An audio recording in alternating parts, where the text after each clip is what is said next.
Ikaw ba ay kontento na sa buhay mo ngayon? O may hinahanap-hanap ka pang iba? Merong iba sa atin na gustong yumaman, yung iba naman magkaroon ng simple at masayang pamilya. Pero paano kung halos lahat na nga ng bagay na inaasam-asam ng karaniwang Pilipino ay nasa sayo na? Pero ang katawan mo ay naghahanap pa rin ng kakaibang adventure, ng kakaibang init. Nako naman, tukso na naman ang ating pag-uusapan sa araw na ito. Tulad ng pinag-usapan natin kahapon. Pareho ang damit ko dahil parehong araw ko po ito ni-record. Huwag na nating patagalin. Ito na ang ating kwento.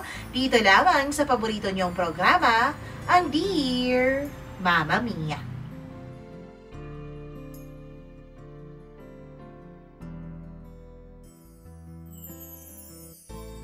Bakit nga ba likas na mapaghanap ang isang tao? Bakit nga ba karamihan sa atin ay hindi nakokontento sa kung ano ang meron tayo? Bakit nga ba kapag wala ka namang pinoproblema, ikaw mismo ang naghahanap ng poproblemahin mo? Dear Mama Mia, hello and hi sa inyong lahat. Mama Mia, dito pa lamang ay magde-disclaimer na po ako. Hihingi po sana ako ng pahintulot na kung pwede ay itago nyo na lamang ang tunay kong pagkatao.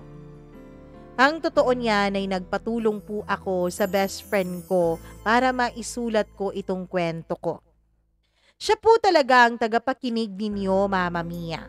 Siya ang nagsabi sa akin na parang bagay raw ang kwento ko dito sa iyong channel. Matagal na nga niyang pinag-isipan na ipadala rin ang kwento ng buhay ko sa mga drama anthology sa telebisyon tulad ng MMK o Magpakailanman. Kaya lang sabi ko nakakahiya. Pero sabi niya sa pagkakataong ito daw ay wag na raw akong humindi. Dahil gusto nga niya na ibahagi itong kwento ko sa iyong programa. Kaya ito kami ngayon, nagsusulat at binabalikan ang lahat ng mga kaganapan sa buhay ko bago pa umabot sa puntong ito. Lahat po ng pangalan na babanggitin ko dito sa aking kwento ay katang-isip lamang po at malayo sa mga pangalan ng mga tunay na tauhan. Ito ay para protektahan ang bawat isa sa amin dito. Itago nyo na lamang po ako sa pangalang Gabriel Reyes. Sa isang tahimik na subdivision sa may Quezon City, dito po ako nakatira kasama ang aking asawang si Elena at ang aming anak na si Miguel na 15 taong gulang na. Hindi na nasundan ang anak namin dahil nagkaroon ng komplikasyon ang asawa ko nung nagbuntis siya ng aming anak na si Miguel. Sinabi nga noon ng doktor na dapat daw ay tanggalin si Miguel sa sinapupunan ni Elena. Baka raw kasi manganib ang buhay ng aking asawa. Ang asawa ko naman ay hindi pumayag. Sabi niya ibibigay raw niya ang lahat para lamang mabuhay ang anak namin. Kahit pa ang magiging kapalit nito ay ang sarili niyang buhay. Sa awa naman ng Diyos ay pareho pong nakaraos si Miguel at ang asawa kong si Elena. Nalayo po sila sa panganib at parehong buhay at kasama ko. Ako naman, Mama Mia, ay nagtatrabaho sa isang construction firm.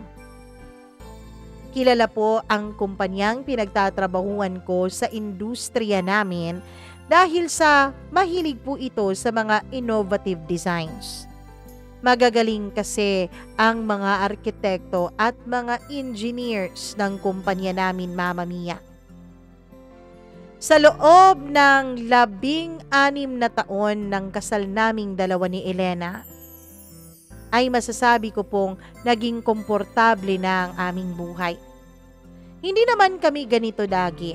Dati-rati, Mama Mia, ay pareho naman kami ni Elena na pangarap lang ang magkaroon ng ganitong uri ng buhay. Pangarap lamang ang magkaroon ng ipon, magkaroon ng sariling bahay. Pero sa ngayon, ay naabot na nga namin sa pamamagitan ng aming pagtutulungan. Higit pa nga riyan ang aming naabot, Mama Mia. Meron kaming komportableng buhay.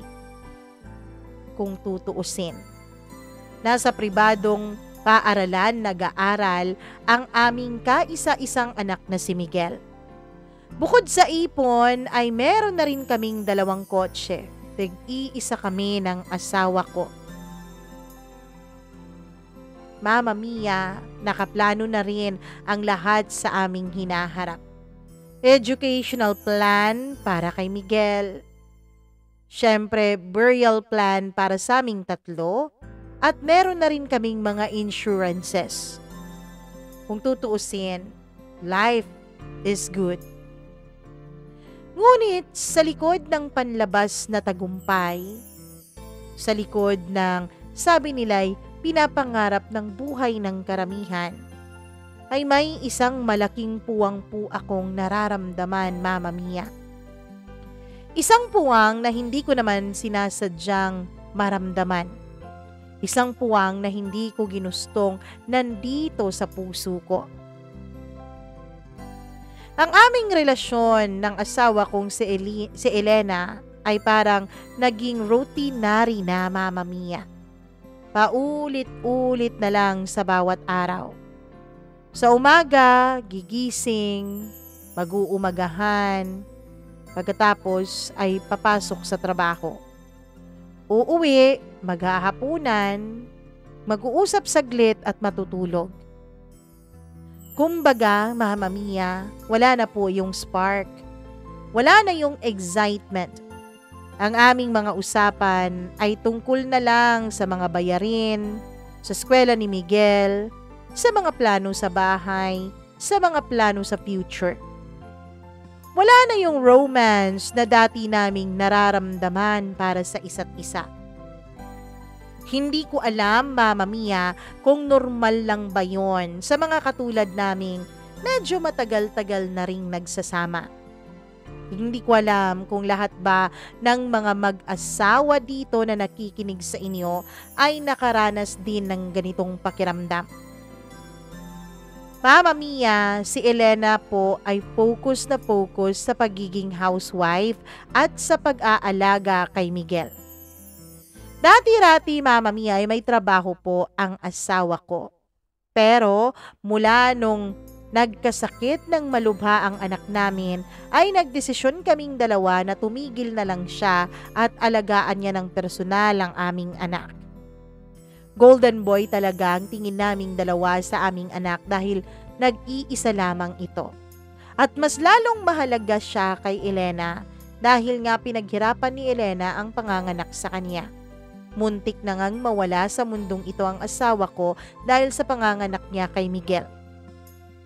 Kaya naman hindi ko masisisi ang asawa ko, Mama Mia, na talagang inaruga at inalagaan niya ng husto ang anak namin.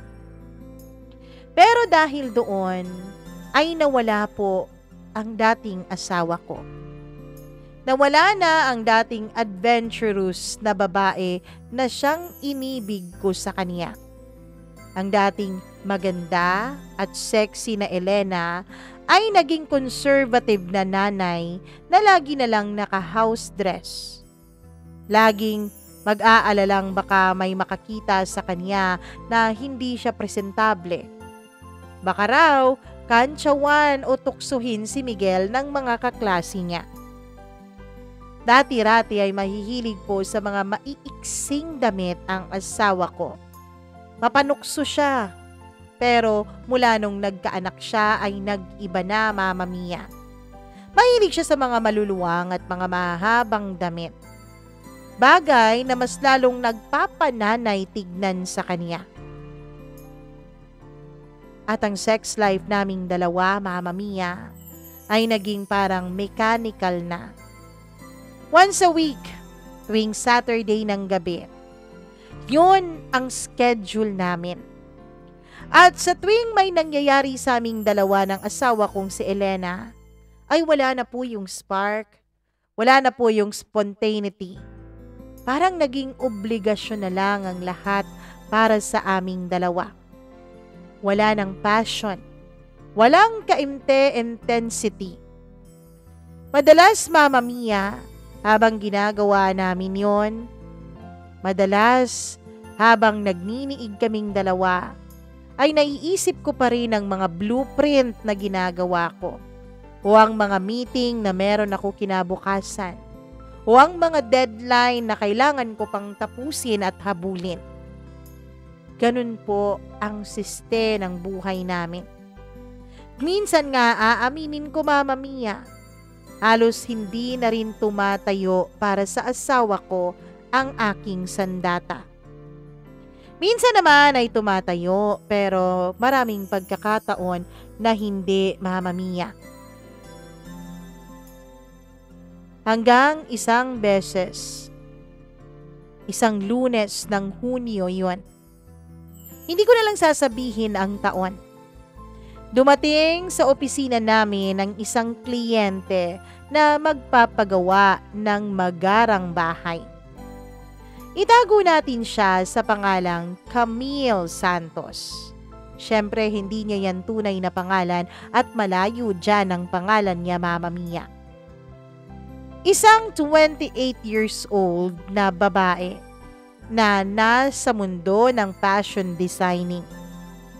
Kauuwi lamang niya galing ng ibang bansa nung agad siyang pumunta sa opisina namin.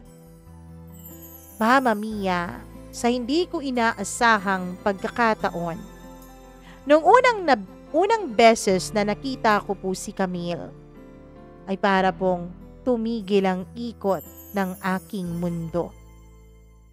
Hindi siya yung tipikal na magandang babae. Marami namang magaganda, totoo yan. Sa mall, sa church, sa palengke, kahit nga sa building ng inuupahan ng opisina namin ay maraming magaganda doon. Pero kahit na maraming magaganda ay hanggang tingin lang naman ako. Never po akong natukso, Mama Mia. Dahil lagi ko pong iniisip at nilalagay sa utak ko na may pamilya at may asawa na ako. Kaya lang, iba naman ang dating kay Camille. Si Camille po ay parang may kakaibang aura, confident, sophisticated, at may misteryosong mga ngiti na para bang may itinatagong lihim. Isang lihim na kasabik-sabik namang usisain.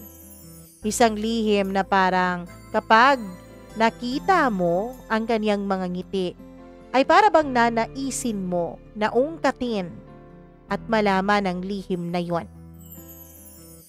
Nung una kaming magkitang dalawa ay suot niya ang isang simpleng small black dress.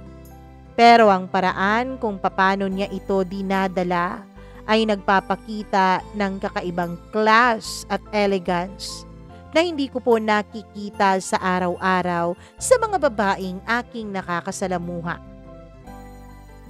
Mr. Reyes, sabi ni Camille habang nag-e-extend siya ng kamay para makipag-handshake sa akin. Ang boses niya ay mellow pero halatang merong otoridad. I've heard some great things about your work. I'm hoping na matutulungan mo akong mag-create ng something special, something extraordinary. Ayoko ng ordinaryong bahay. Gusto ko merong striking features ang bahay ko. Gusto ko kapag may nakakita ng bahay ko at may nakapasok dito, ay hinding-hindi niya ito malilimutan. Sabi pa ni Camille at ngumiti pa siya sa akin. Inabot ko ang kamay niya at ang handshake na yon ay tumagal ng ilang segundo.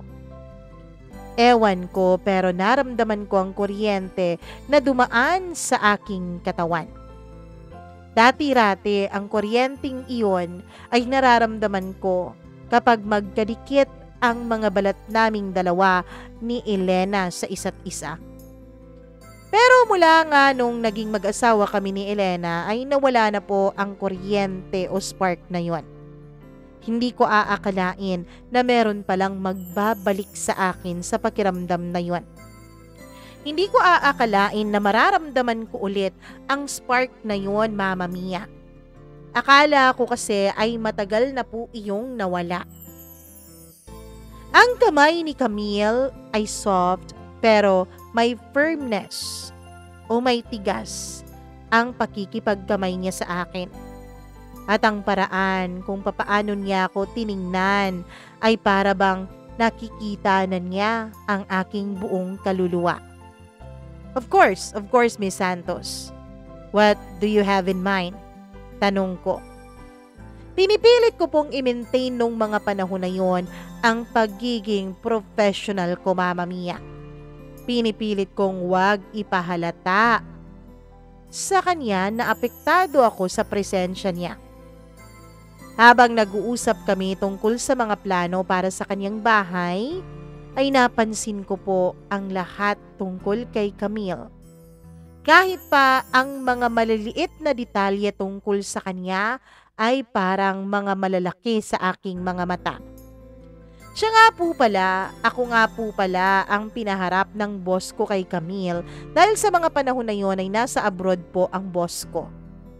At yung iba ko namang mga kasamahan ay meron ng mga kanya-kanyang proyektong inaasikaso. Balik tayo sa pag-uusap namin ni Camille, Mama Mia. Ang paraan kung papaano niya iniikot ang kanyang buhok kapag nag-iisip siya, pansin na pansin ko. Ang paraan kung paano siya ngumingiti kapag may naiisip siyang magandang ideya. Ang confidence niya habang nagsasalita siya tungkol sa kanyang vision sa kanyang magiging bahay. Gusto ko ng house na nagre-reflect ng matinding passion, sabi ni Camille at nakatingin pa siya ng diretso sa akin. Gusto ko na para bang may kakaiba. Para bang kapag tumingin ka sa bahay ko, para bang nabubuhay ang iyong mundo. Something that makes you feel alive every time you walk in. Something that reminds you that life should be lived, not just survived. Ewan ko, Mama Mia. Ewan ko kung nababasa ba ni Camille ang nasa isipan ko. Pero ang mga salitang yon ay tumama ng malakas sa akin. Akmang-akma sa pakiramdam ko. Pakiramdam ko kasi noon, Mama Mia, ay parang wala na po akong life. Parang nagso-survive na lang ako sa araw-araw. Na para bang wala na talagang kabuhay-buhay ang mundo ko. Kailan kaya huling beses na naging passionate ako sa isang bagay? Kailan kaya ang huling beses na naging excited ako sa buhay? Ang totoo niyan, gusto ko naman ng trabaho ko. Pero kahit nga iyon, Mama Mia, ay parang nawawalan na rin ako ng passion. Hindi ko alam kung naramdaman nyo yon. Hindi ko alam kung dumaan kayo sa ganung pakiramdam. Pero parang lahat ata sa buhay ko ay paulit-ulit na lang. Routine na lang at wala ng excitement. Kung tutusin, pwede na akong mamatay kinabukasan at tapos na lahat. Ganun na ang buhay ko. Parang meron akong gustong ma-achieve pero hindi ko naman alam kung ano. Pagkatapos ng pag-uusap namin na yon ay parang mas lalo pang na-highlight sa utak ko, Mama Mia, na meron ngang kulang sa buhay ko. Sa loob ng mga sumunod na linggo ay naging regular na ang mga meetings naming dalawa ni Camille dahil nga ako ang naka-assign sa kanyang proyektong ipapagawa. Sa simula, syempre dahil kakakilala pa lang namin, ay purely professional lang ang mga discussion naming dalawa.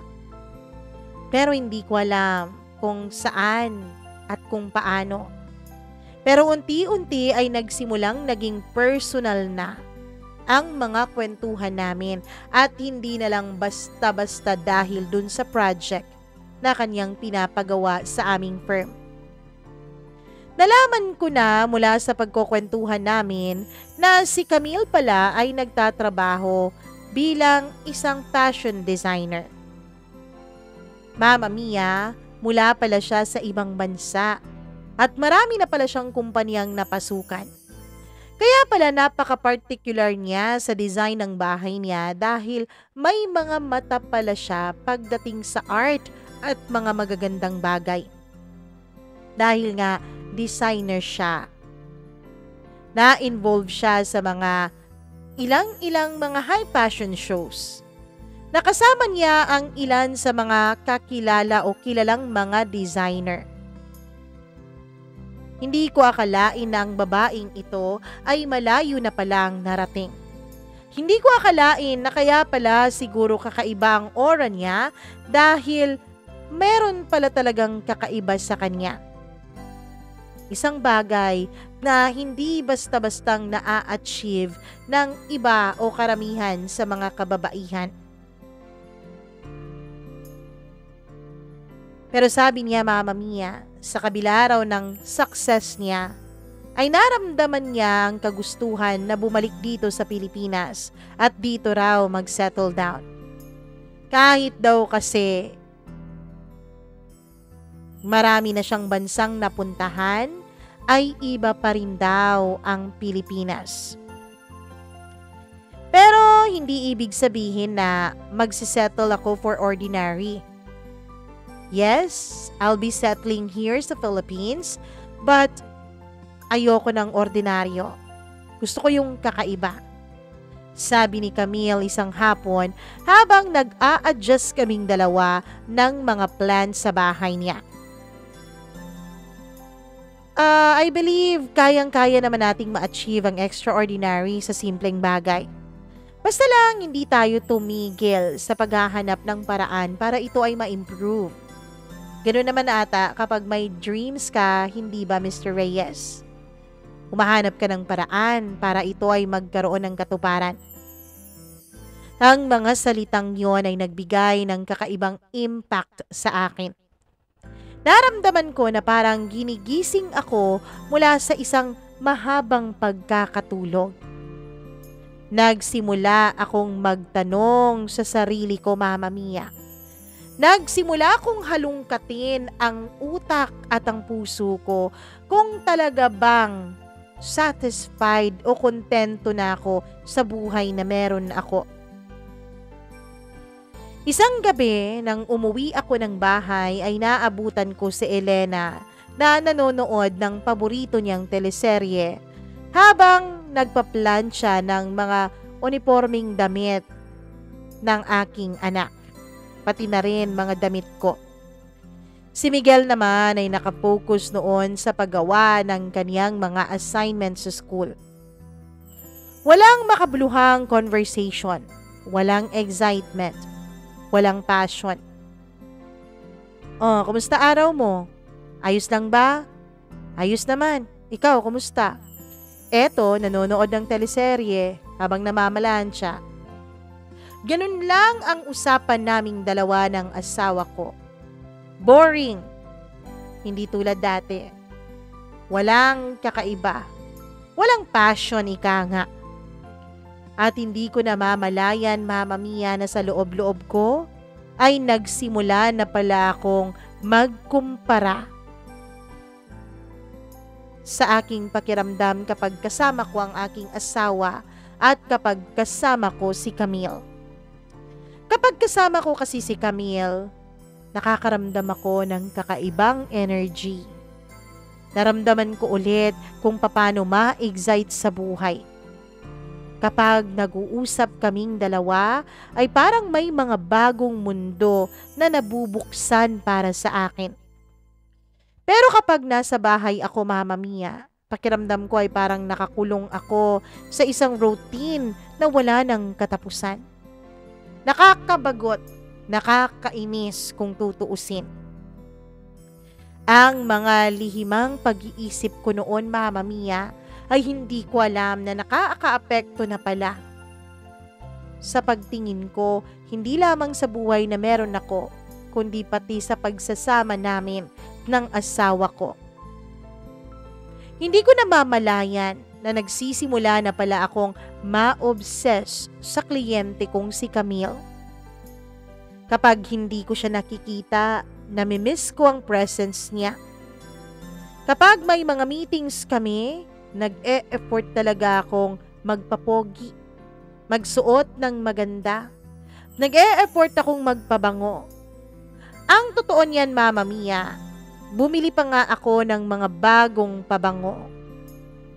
May mga pagkakataon kasi na nakakapag-usap kami tungkol sa mga pabango. Minsang nabanggit niya ang amoy niya gustong-gusto niya para sa isang lalaki. At yun talaga ang mga binili kong pabango, Mama Mia. Bumili na rin ako ng mga bagong damit. Bagay na hindi ko naman ginagawa dati. Ang asawa ko pong si Elena ang namimili ng mga gamit ko. Pero sa pagkakataong yon ay gustong-gusto ko na ako ang pumipili ng aking mga damit, mga gamit. Bukod doon ay nagsimula na rin akong mag-gym. Gusto kong maging mas fit ako. Gusto kong kapag magkatabi kami ni Camille ay bagay kaming tignan. Mama Mia, may mga pagbabago na ako na nararamdaman noon sa sarili ko. Nararamdaman ko ulit kung paano ang maghabol. Nararamdaman ko ulit kung paano ang pakiramdam na may inaasam-asam ka sa araw-araw. Sa gabi, habang katabi ko ang asawa kong si Elena sa kama, ay naiisip ko si Camille. Ang paraan kung paano niya ginagalaw ang kaniyang mga kamay habang nagsasalita siya. Ang paraan kung papaano siya tumawa kapag may nakakatawa akong sinasabi sa kanya. Ang misteryoso niyang mga ngiti na para bang may itinatagong isang lihim na imbitasyon.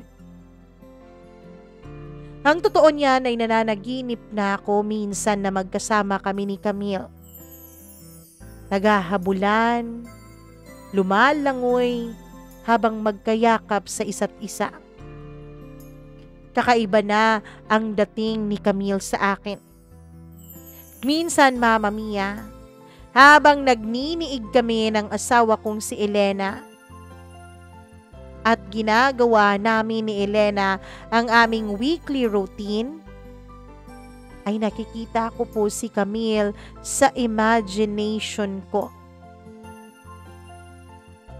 Ginagamit ko ang imagination ko para masatisfy ako sa ginagawa naming dalawa ng asawa ko. Kapag si Camille ang pumapasok sa isipan ko, ay hindi ko na naiisip ang trabaho. Hindi ko na naiisip ang mga blueprint at ang mga meeting.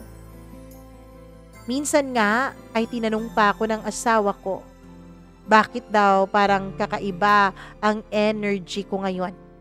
Bakit daw parang mas matindi ang energy na binibigay ko sa kanya sa kama? Sabi ko na lang ay baka resulta iyon ng pag-healthy living ko, ng pag-gym ko. Pero ang totoo, Mama Mia, ang totoo ay si Camille ang may dahilan ng mga yon. Kahit nga pag-gym ko, pag-healthy living ko, siya ang dahilan ko eh. Pati rin ang pag-maintain ko ng pagpapagupit ng buhok ko, siya rin ang dahilan.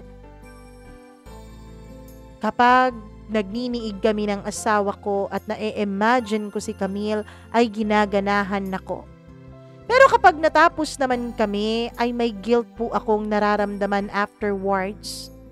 Sobrang bigat, Mama Mia. Lalo na kapag hinihingal na ang asawa ko at sinasabi niyang ang galing-galing ko raw. Pero kahit na nagigilty ako, ay hindi pa rin yun sapat para mapigilan ang mga kakaibang pag-iisip na meron ako para kay Camille. Mama Mia, hindi ako nakontento sa mga kinukwento sa akin ni Camille. Hindi ako nakontento sa pag-uusap namin. Gusto ko pa siyang mas makilala. Gusto ko pang mas malaman ang mas mga malalalim na bagay tungkol sa kanya. Kaya nagsimula po akong mag-research tungkol kay Camille. Nagsimula akong maghanap ng mga social media footprints niya o yung mga tinatawag ng kabataan ngayon na digital prints.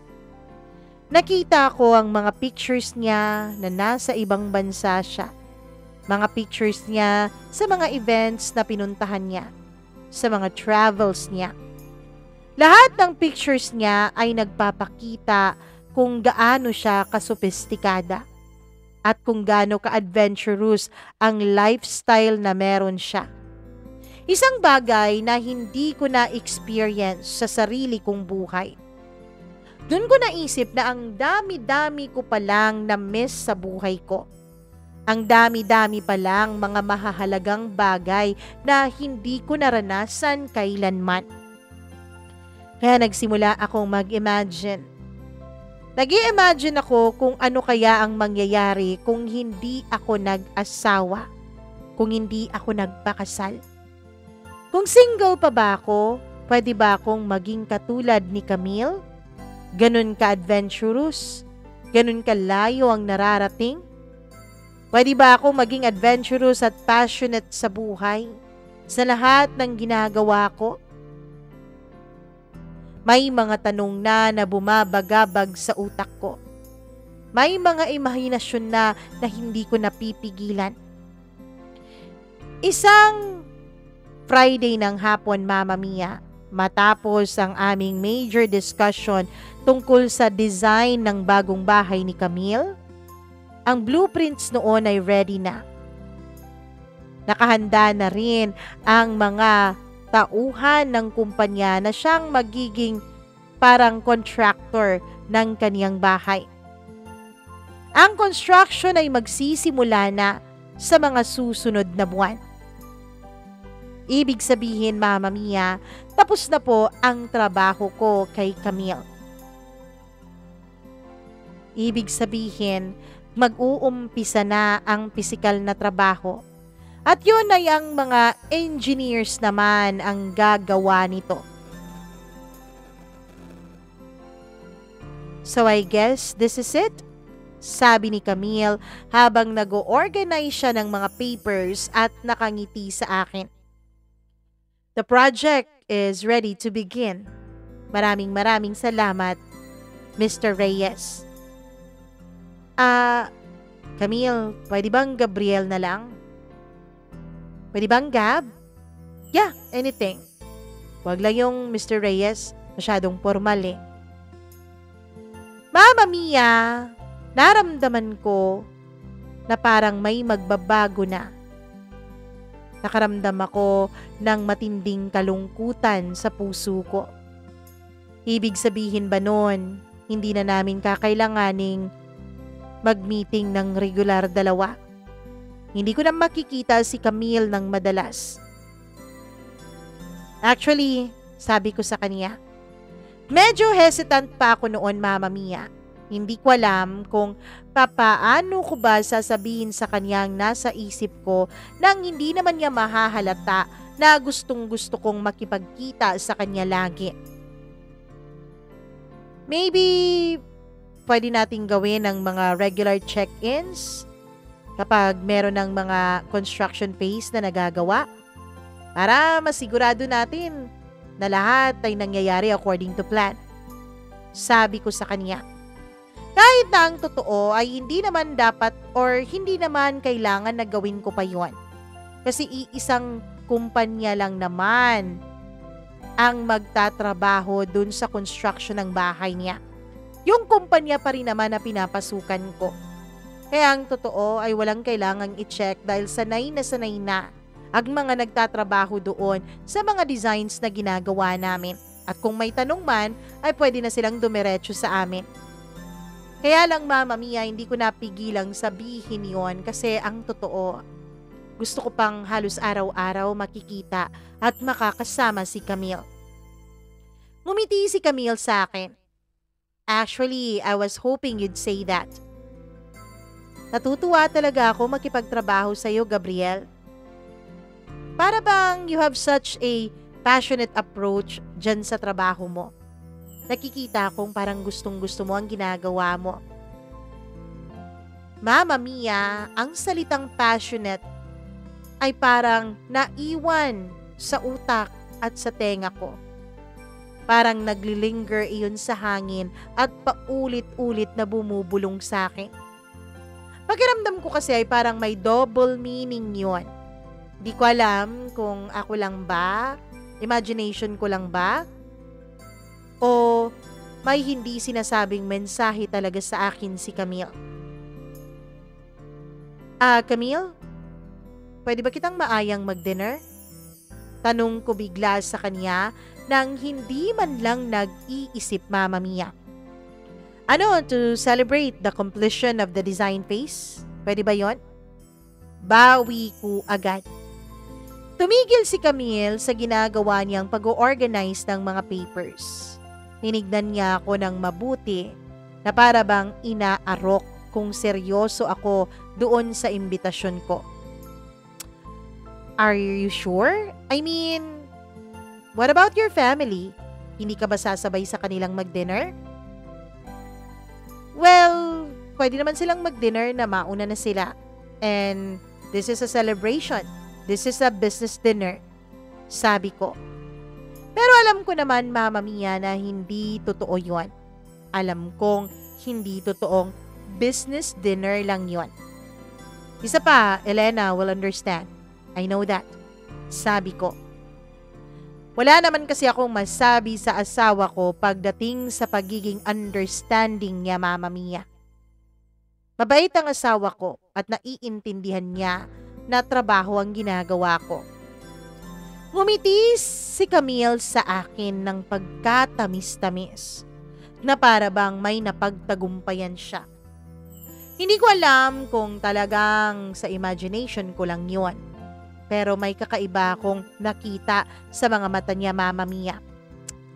Okay, pero pwede bang dun tayo somewhere nice? Hindi lang yung masarap ang pagkain, kundi maganda din ang design at tahimik? Yeah, pwede naman. Yay, I know a place, sabi niya.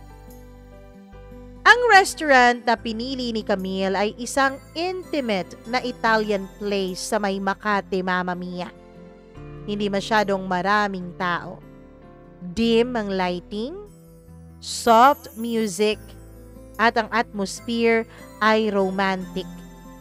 Kahit sinabi pa naming business dinner lang yon, ay kapag pumunta ka dun sa restaurant na yon, ay hindi yun pang business dinner, Mama Mia. Romantiko po ang restaurant na yon. Ewan ko ba, para akong nasa first date.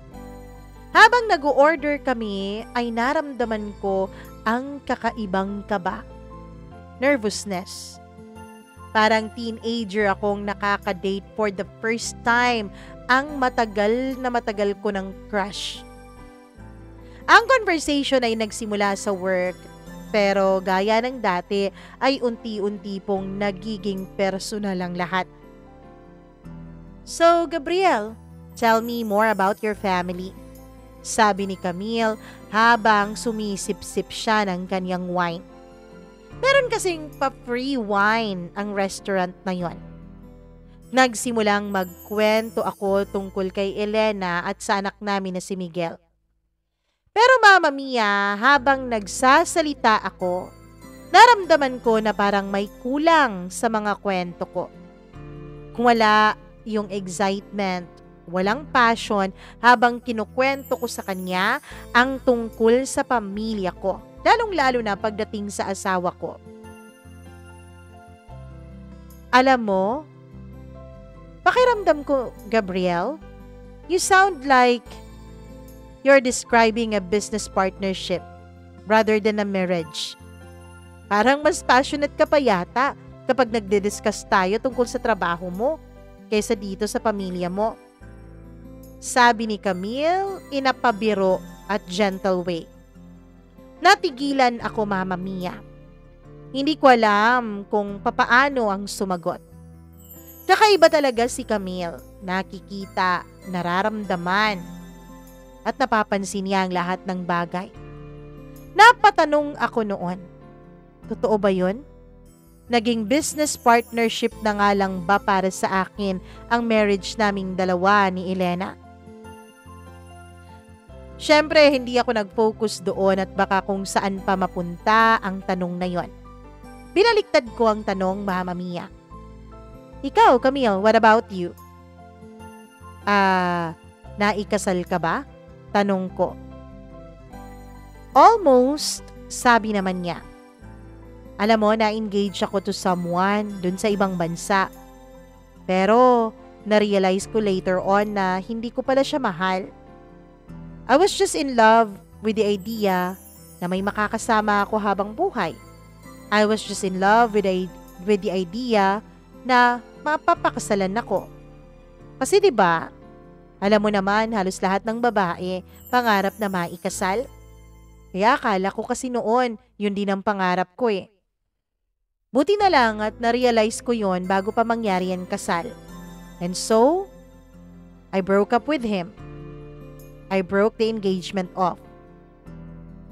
Talaga? Ang tapang mo naman? Di ka ba nasaktan nung nakipaghiwalay ka? Of course, nasaktan ako.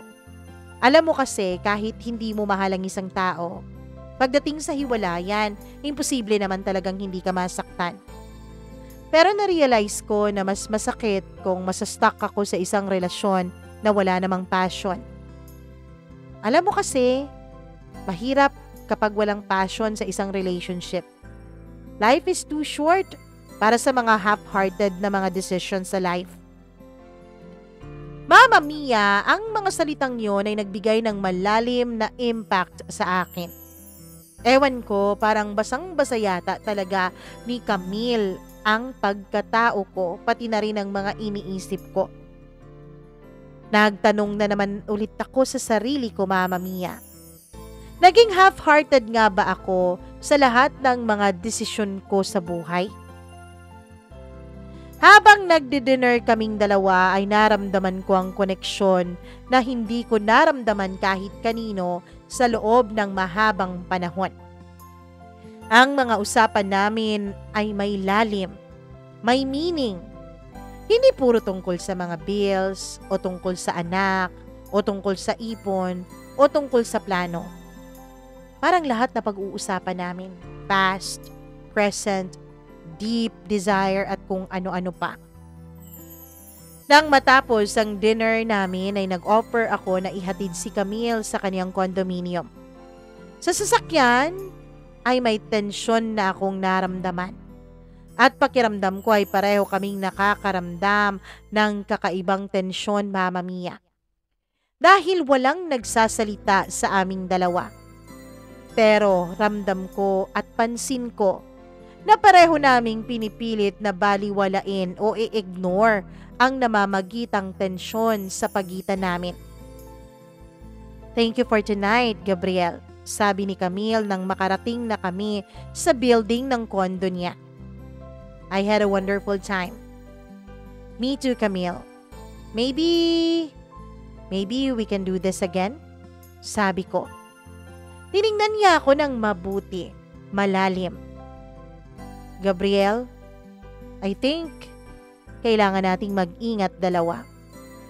I can sense na may something na nade-develop sa ating dalawa between us. At hindi pwede yon because you're married. I know. Amin ko kay Camille. Pero hindi ko mapigilan ang nararamdaman ko, Camille.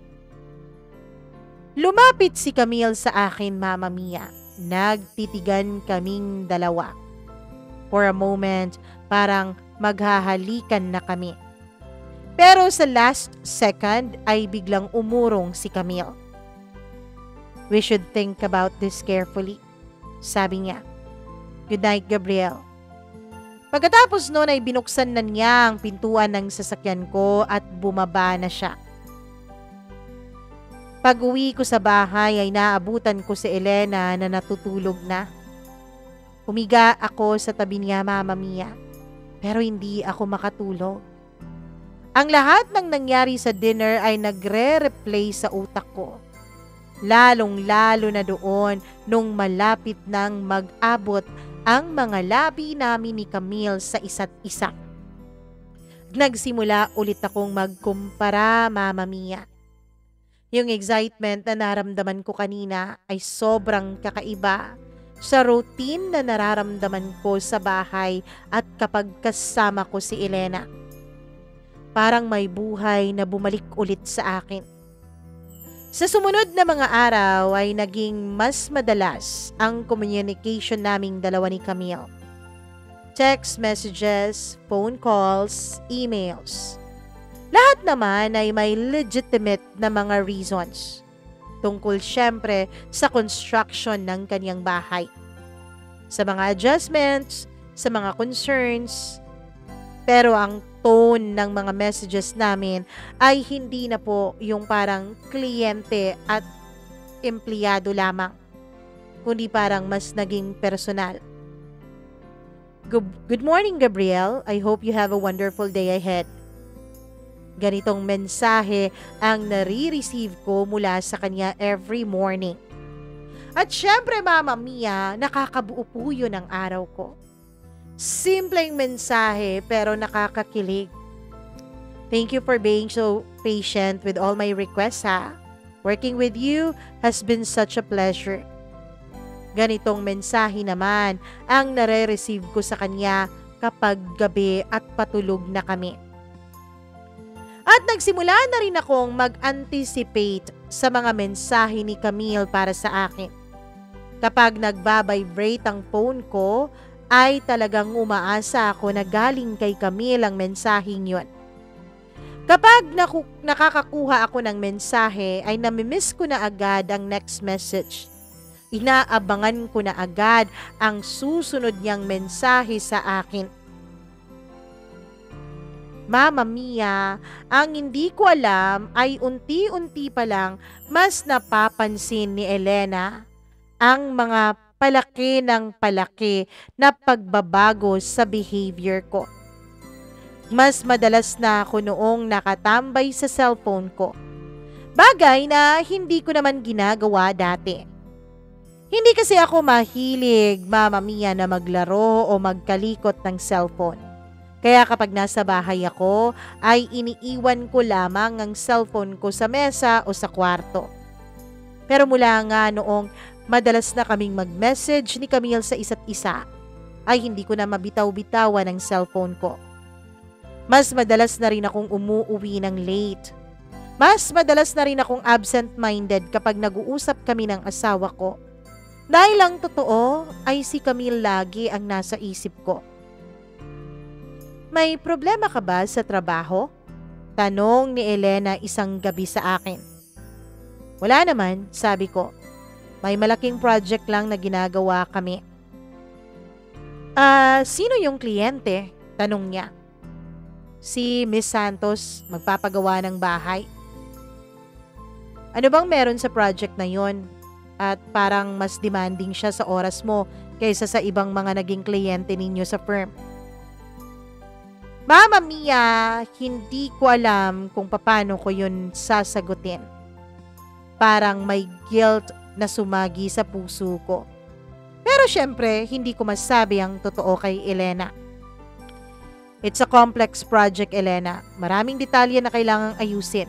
Hindi mo rin naman maiintindihan yon dahil hindi naman sa construction o sa designing ang trabaho mo. Sabi ko sa kanya.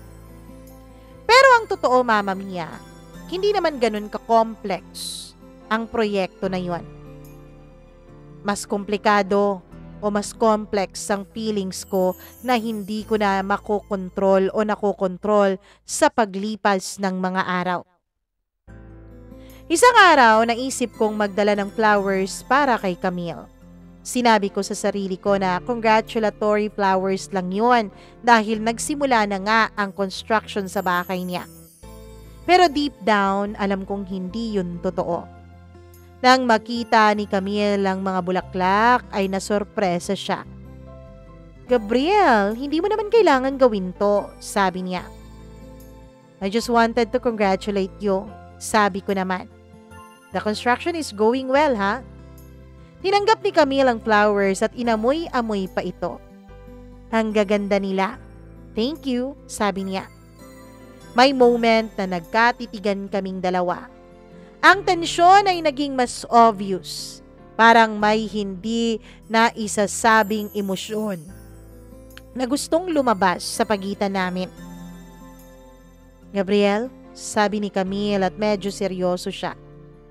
"I think kailangan na nating pag-usapan kung anong nangyayari between us." Natigilan ako. Hindi ko alam kung papaano o kung ano ang isasagot ko sa kanya. "Yes, Gabriel. Nararamdaman ko rin yon. Ang connection, ang attraction. But this is dangerous territory." "Alam ko," sagot ko naman. "Pero hindi ko mapigilan ang damdamin ko. Kapag kasama kita, I feel like I'm alive. I feel like the person I was meant to be. At kapag kasama mo ang pamilya mo," sabi niya sa akin. Sinagot ko ang tanong niya.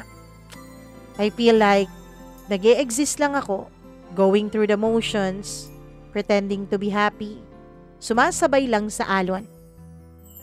Lumapit si Camille sa akin. "Gabriel, ayaw kong maging distraction para sa'yo. Ayaw kong ako ang dahilan para masira ang pamilya mo."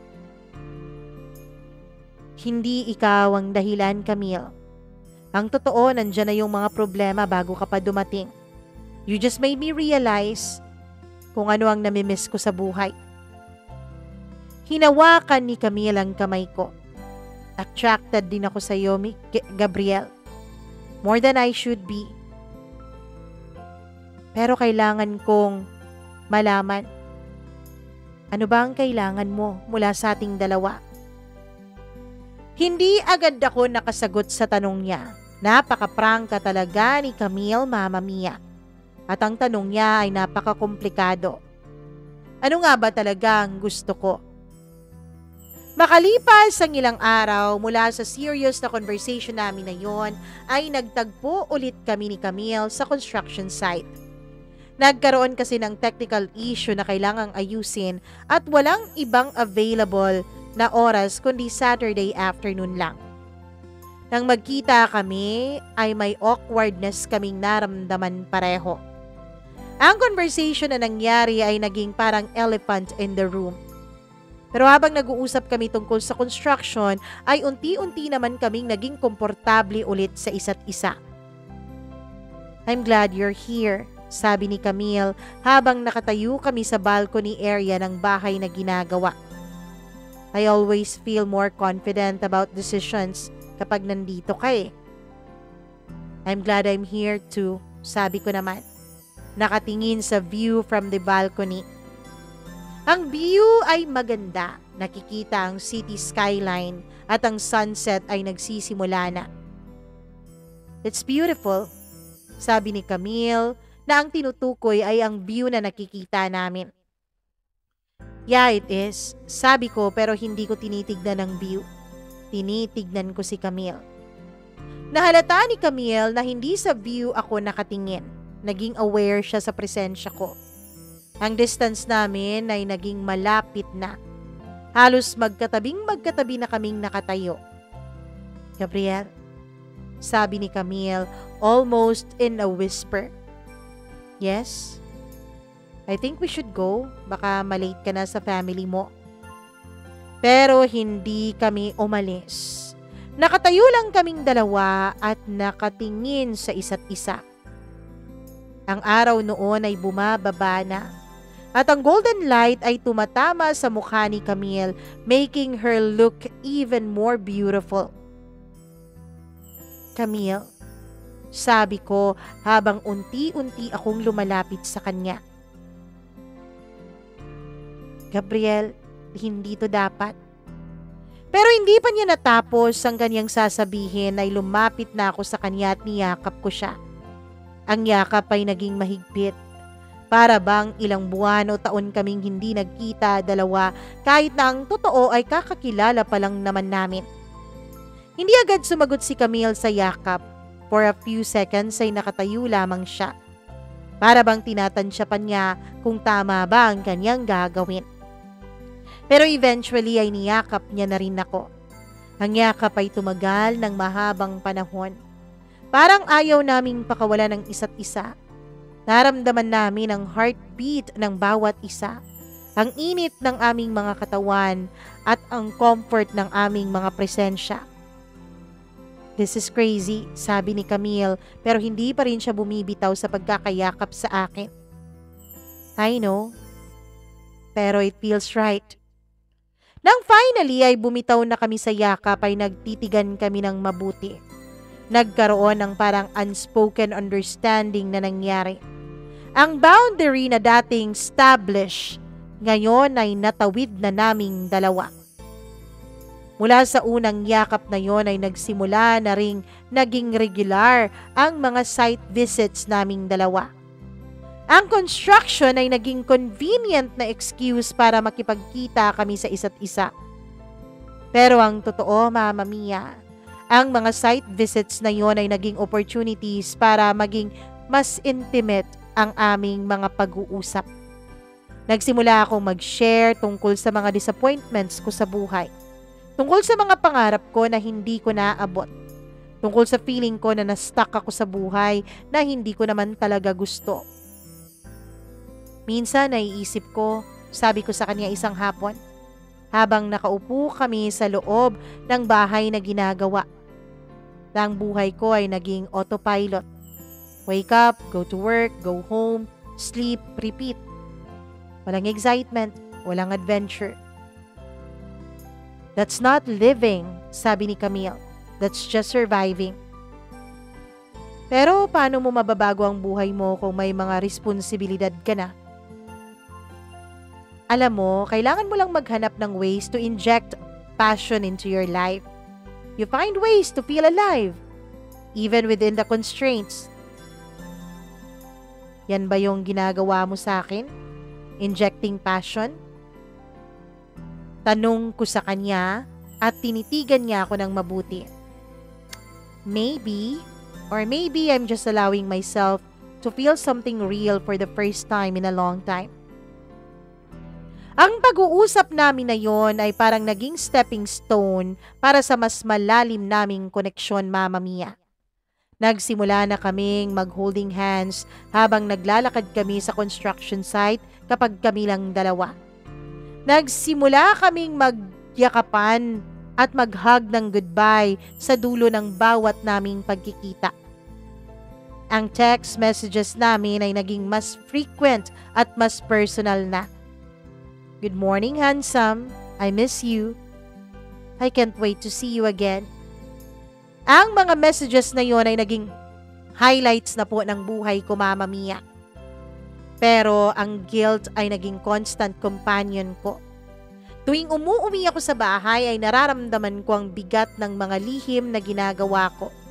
Kapag nakikita ko si Elena na nag-aasikaso sa bahay o si Miguel na nag-aaral ay nararamdaman ko ang responsibility ko bilang asawa at tatay.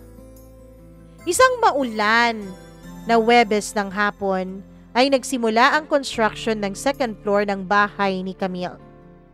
Ang panahon ay naging excuse para hindi magtrabaho yung mga construction workers kaya kaming dalawa na lang ang naiwan sa site. Mukhang maulan pa, sabi ni Camille habang nakatingin sa labas ng bintana. Yes, baka hindi na kami makauwi sa mga bahay namin, sabi ko in a joking tone. Would that be so bad? Tanong ni Camille. Nakatingin sa akin ng diretso at seryoso. Ang tanong na yon ay may bigat na hindi ko ini-expect. Parang mas may malalim na meaning. Parang may imbitasyon. Hindi naman. Di naman masama kung hindi kami makakauwi. Nagsimulang lumapit si Camille sa akin. Ang space sa pagitan namin ay naging mas maliit. Pero ang tensyon ay naging mas intense. Gabriel, I need to tell you something. Sabi ni Camille habang nakatingin ng diretsyo sa mga mata ko. Ano yun? I'm falling for you. Alam kong mali, pero hindi ko mapigilan. Mama Mia, ang confession niya na yun ay naging turning point ng lahat. Naramdaman ko na parang rumaragasa sa akin ang emosyon. Ang kaligayahan, ang excitement, ang guilt, ang takot, lahat naging mix up na sa puso at isip ko. Nahuhulog na rin ako sa'yo, sabi ko. Sinubukan ko namang pigilan pero hindi ko natapos ang sasabihin ko dahil si Camille ay lumapit sa akin at hinalikan ako. Ang halik na yon ay naging intense kaagad. Parang ilang buwan kasi kaming pinipigilan ang aming mga sarili. Lahat ng mga na-pile up na mga emotions ay nailabas namin sa halik na yon. Ang halik na yon ay tumagal ng mahabang minuto. Parang hindi kami makakapagpigil. Ang sarap, ang pakiramdam ng koneksyon. Lahat yun ay overwhelming sa akin. Nang huminto kami sa paghahalikan ay nagtitigan kami ng mabuti. May sense of amazement sa mga mata namin at naghalikan ulit kami. Pagkatapos nun ay nagtitigan ulit kami. Parang hindi namin nakalain na ganun ka-intense ang magiging feelings namin sa isa't isa. Wow, sabi ni Camille habang humihingal pa. Yeah, wow, sabi ko naman. Pero immediately after that ay nakaramdam ako ng guilt. Ang realisasyon ko na hindi ko na magagawang bawiin pa ang ginawa ko. May asawa na ako at humalik ako ng ganun katindi sa ibang babae. I should go, sabi ko bigla. Gabriel, wait. I'm sorry, Camille. Hindi ko kayang gawin to. Kasal na ako. Umalis ako sa site na yon, iniwan ko si Camille na alam kong nalilito at alam kong nasasaktan. Pero sa loob ng kotse ko ay hindi ko napigilan na hawakan ang mga labi ko. Ang halik na yon ay parang ang pinakamatinding halik na naranasan ko sa buhay ko. Sa mga sumunod na araw ay hindi nakipag-communicate sa akin si Camille. Nagigilty ako at naging dedicated ako sa pamilya ko.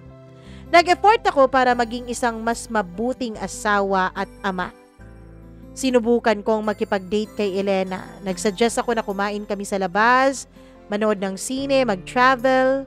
Sinubukan ko pong ibalik ang romance sa marriage namin. Ano bang nangyayari sa'yo? Tanong ni Elena dahil nasurpresa siya sa mga pagbabago ko. Bigla ka atang naging romantic. Wala naman, na-realize ko lang na kailangan nating mag-spend ng mas mahabang oras na tayong dalawa lang. Sinubukan ko ring mag-focus sa trabaho ko, Mama Mia. Kumuha ako ng mga panibagong proyekto para ma-distract ang sarili ko. Pero kahit anong gawin ko, hindi maialis-alis sa isip ko si Camille. Hanggang isang araw ay naka-receive ako ng mensahe mula kay Camille. I miss you. Can we talk? I understand if you need some space. But please, don't shut me out completely. Pero hindi ako sumagot sa mga messages na yon.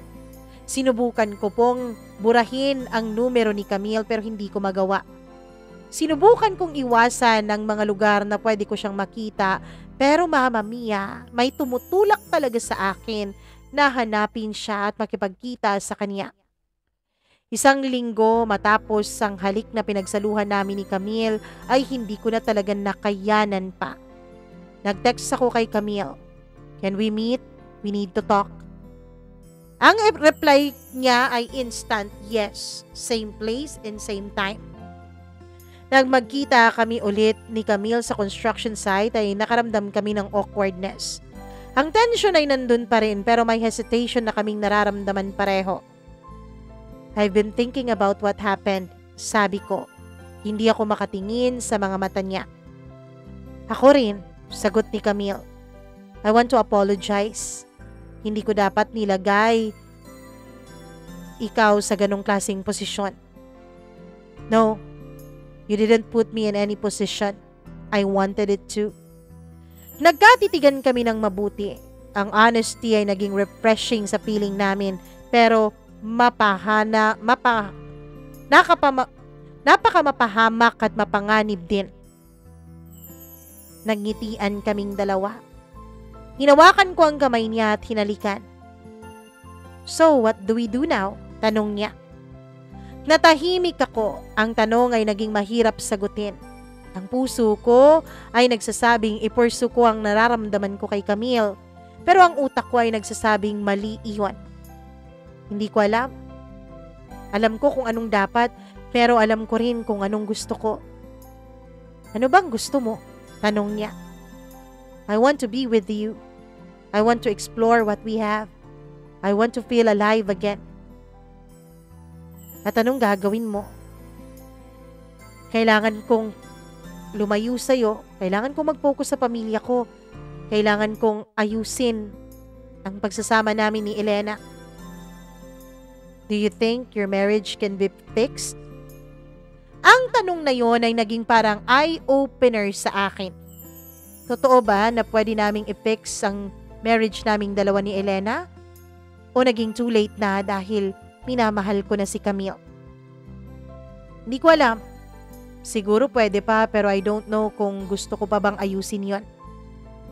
Ang confession na yon ay naging nakakagulat sa akin. Ang realization na hindi ko na gusto ang pagsasama namin ni Elena ay sobrang bigat, pero parang nawala sa puso ko nung sa wakas ay nasabi at naamin ko na yon. Gabriel, lumapit si Camille sa akin. I don't want to be the reason para masira ang pamilya mo. Hindi yon. Hindi ikaw ang magiging rason. Camille, I want to be with you. I want to see where this goes. But I also know na complicated ang sitwasyon ko. So what are you saying? Tanong niya. I'm saying na hindi ako makakapangako sa iyo ng anything. I can promise you na iiwan ko ang pamilya ko. I can promise you na magiging simple ang relasyon natin. But I can promise you na totoo ang nararamdaman ko para sa iyo. Naging tahimik si Camille. Ang proposition na yon ay naging complicated. Ang relationship na ino-offer ko sa kanya ay hindi traditional. Pero ang feelings naming dalawa ay hindi naman namin maikakaila. Okay, let's see kung saan tayo aabuti nito. Pero may mga kondisyon ako. First, ayoko lang maging side chick mo. Kung gagawin natin to, I want to be treated with respect. Second, gusto ko ng honesty. Walang kasinungalingan. Walang false promises. Third, I want to know na may future tayo. Even if unclear pa kung ano ang future na yon. Nagtitigan kaming dalawa, Mama Mia. Pumasok kami sa loob ng kotse ko at doon naghalikan na para bang nagkaroon na talaga ng kasunduan. At dahil sa agreement na yon ay nagsimula na ang official na affair naming dalawa ni Camille. Nagsimula nang maging regular ang pagkikita namin. Hindi na lang tungkol sa construction. Nagrenta ako ng isang maliit na apartment sa Makati. Sinabi ko kay Elena na for meetings with clients. Pero ang apartment na yon ay naging secret haven namin ni Camille habang ginagawa pa ang bahay niya. Ang mga hapon namin sa apartment ay naging magical. Nag-uusap kami tungkol sa lahat ng bagay, mga pangarap, mga takot, mga karanasan. Nag-uusap din kami ng mga lihim namin na hindi namin masabi sa iba. Sinabi ko kay Camille ang mga bagay na hindi ko maamin sa asawa ko. Tell me about your first love. Tanong ni Camille sa akin isang hapon habang nakahiga kami sa sofa at pareho na kaming walang mga saplot. Si Elena, minahal ko siya noon. Naging excited ako sa future namin pero somewhere down the way parang nawala yung spark. Ano? What happened? I think naging komportable kami. Too comfortable. Naging predictable ang lahat. Nawala yung mystery, yung excitement. Do you think mangyayari yan sa atin? I don't know. Sabi ko sa kanya honestly. I hope not. Kasi itong nararamdaman ko ay kakaiba. Ang physical na aspeto ng relationship namin ay naging mas intense, Mama Mia. Ang mga halik, ang mga yakap, ang bawat pagniniig naming dalawa ay parang mas naging meaningful pa kaysa sa lahat ng mga naranasan ko. Ang koneksyon namin ay hindi lang pisikal, emotional at spiritual din. May guilt, hindi naman mawawala yon. Tuwing umuwi ako ng bahay ay nararamdaman ko ang bigat ng mga lihim ko. Kapag nakikita ko si Elena na nag-aasikaso pa rin sa akin at sa anak namin at nagtitiwala pa rin sa akin, ay nakakaramdam ako ng bigat. Pero kapag kasama ko si Camille, ay puro pagnanasa, pagmamahal at excitement ang nararamdaman ko. Araw-araw kaming nagniniig ni Camille kapag wala po siyang buwan ng dalaw. Mama Mia, pareho rin kaming adventurous pagdating sa kama. Kaya masasabi ko po na nabibigay ni Camille sa akin ang mga bagay na dati-rati ay hinahanap-hanap ko sa asawa ko. Matindi ang koneksyon naming dalawa. Matindi at nakakabaliw. Hanggang ngayon ay kami pa rin ni Camille. Nakontento siya sa kung anong meron kaming dalawa. Mama Mia, hindi rin kami mag-aanak ni Camille at napag-usapan na naming dalawa yon. Para kung sakali mang magkabistuhan ay hindi ganong masasaktan ng anak ko. Sa ngayon ay hindi na ako nagre-renta pa ng apartment sa Makati. Doon na kami sa mismong bahay ni Camille. Ang bahay na yon, lahat ng sulok, lahat yon ay may mga sikretong alam tungkol sa aming dalawa. Maraming salamat po, Mama Mia, sa pakikinig at pagbabasa mo nitong aking sulat. Nawa po ay nasa mabuti kayong kalagayan ngayon. Alam ko na maraming huhusga sa akin. Gusto ko lang sabihin dito ang tungkol dito sa kwento ko. Ang tanging nakakaalam lang nito ay ang best friend ko, si Camille at ako, Mama Mia. Si Camille kasi ang best friend ko at walang iba. Sa ngayon, pareho pa rin naming ninanamnam ang init na nararamdaman namin. Alam kong hindi mawawala ang init na to dahil kahit 2 taon na kami sa sikretong relasyon na ito, ay hindi pa rin nababawasan kahit konti ang init na nararamdaman namin sa isa't isa. Parang mas lumalalim pa nga at mas umaapoy pa sa bawat pagkakataon na nagniniig kaming dalawa. Hanggang ngayon ay wala pa ring alam ang asawa ko tungkol sa nagaganap sa aming dalawa ni Camille. Maraming salamat po, Mama Mia. Hanggang dito na lamang. Lubos na gumagalang. Gabriel.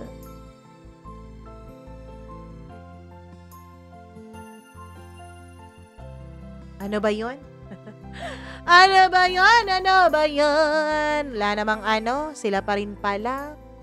Anyways, Gabriel, isa lang ang masasabi ko, walang sikretong panghabang buhay na natatago. Siguro natatago mo pa yan ngayon, pero baka may mga pagdududa na yan si Elena. Kasi kaming mga babae, meron kaming tinatawag na women's intuition. Hindi ko lang alam kung ginagamit o pinaniniwalaan ni Elena yung sa kanya. Pero siguro sa tindi ng nararamdaman mo para kay, sino ba yun? Para kay Camille, siguro, na rin parang hindi mo na rin pa maiisip sa ngayon kung ano ang magiging resulta niyan. Pero ito lang talaga ang tatandaan mo, walang sikretong panghabang buhay na naitatago. Yung iba, lumalabas ng mas matagal pero mas matindi ang magiging kapalit. Sana lang ay handa ka sa mga bagay na yon. Maraming salamat Gabriel at Camille dahil kayo palang dalawang nagsulat nito. Kaya pala medyo may pagka-taglish din siya.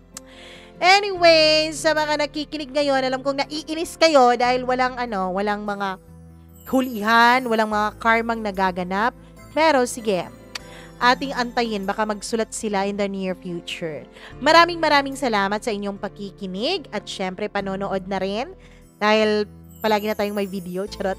At syempre kung kayo ay nagkagusto dito sa ating kwento, please share and like this. Kahit hindi nyo nagustuhan, i-like nyo na lang at i-share.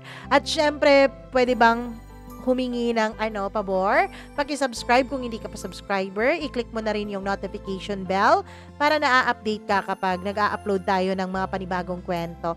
At syempre, tulungan nyo rin sana ako na abutin ang ating pangarap na 100,000 subscribers by the end of this year. Kaya i-share nyo na sa inyong mga kakilala, mga kaibigan itong ating channel. Baka naman magustuhan din nila at mag-subscribe din sila dito sa atin.